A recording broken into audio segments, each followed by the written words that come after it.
Hi everyone, this is Mrs. Luehrs continuing reading The One and Only Ivan. I love this book and I hope you're enjoying it. Page 197. I lay out 16 pieces of poster board, 4 down, 4 across. A perfect square. What are you up to? Bob demands. I'm guessing it doesn't involve sleep. It has to do with the billboard. That sign's a monstrosity, particularly since I'm not featured. I grab my bucket of red paint. You're not on the billboard because you're not in the show, I point out. Technically, I don't even live here, Bob says with a sniff. I'm homeless by choice. I know, I'm just saying. I study the billboard. Then I make 2 fat lines like broom handles. Another fat line connects them. I stand back. What do you think? What is it? No, wait, let me guess. A ladder? Not a ladder, I say. A letter. At least, I think that's what they're called. I have to make 3 more. Bob cuddles up next to Knot Tag.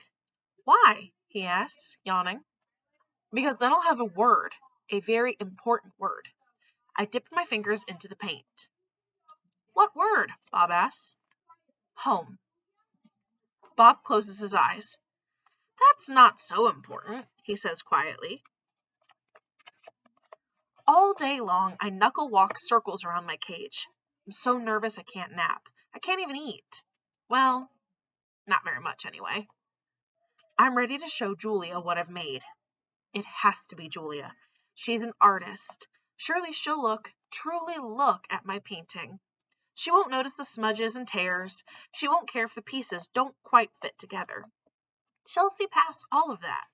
Surely Julia will see what I've imagined. I watch Ruby trudge sullenly through the 4 o'clock show, and I wonder, what will happen if I fail? What if I can't make Julia understand? But of course, I know the answer. Nothing.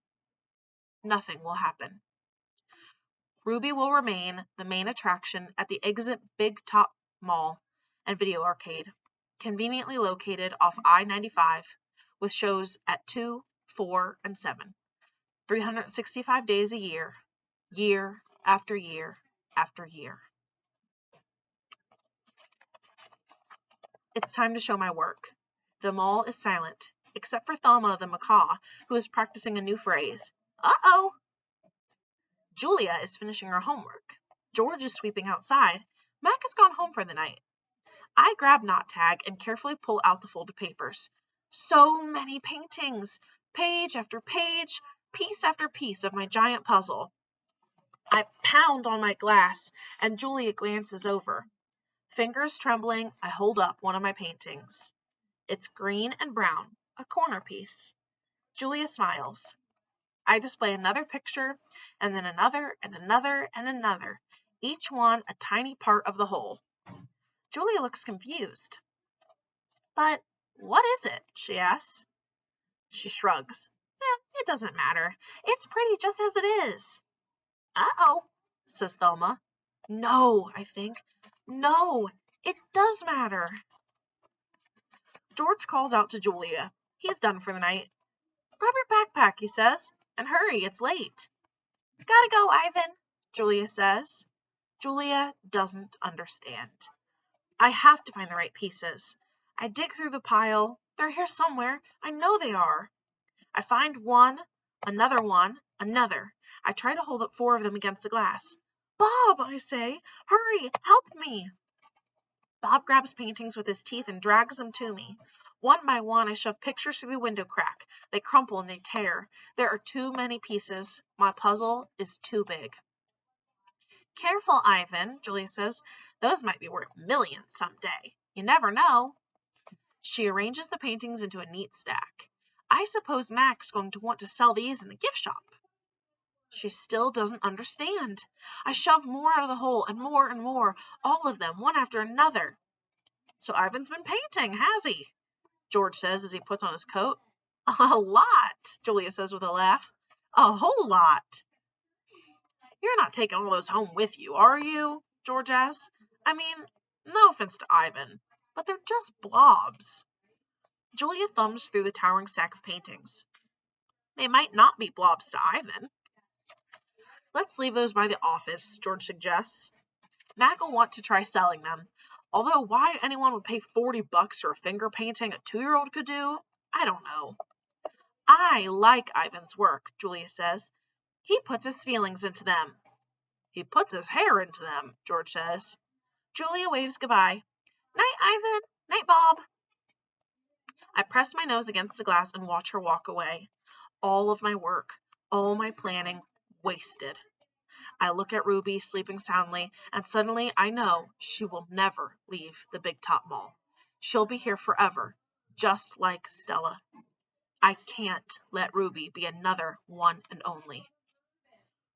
Often, when visitors come to see me, they beat their hands against their puny chests pretending to be me. They pound away, soundless as the wet wings on a new butterfly. The beating of a mad gorilla is not something you ever want to hear, not even if you're wearing earplugs, not even if you're 3 miles away wearing earplugs. A real chest beating sends the whole jungle running, as if the sky has broken open, as if men with guns are near. Thump! The sound, my sound, echoes through the mall. George and Julia spin around. Julia drops her backpack. George drops his keys. The pile of pictures goes flying. Thump, thump, thump, thump, thump. I bounce off the walls. I screech and I bellow. I beat and I beat and I beat my chest. Bob hides under knot tag, his paws over his ears. I'm angry at last. I have someone to protect. After a long while, I grow quiet. I sit. It's hard work being angry. Julia looks at me with wide, disbelieving eyes. I'm panting. I'm a little out of shape. What the heck was that? George demands. Something's really wrong, Julia says. I've never seen Ivan act this way. He seems to be calming down, thank goodness, George says. Julia shakes her head. He's still upset, Dad. Look at his eyes. My pictures are scattered all over the floor like huge autumn leaves. What a mess, George says, sighing. Wish I hadn't bothered sweeping tonight. Do you think Ivan's okay? Julia asks.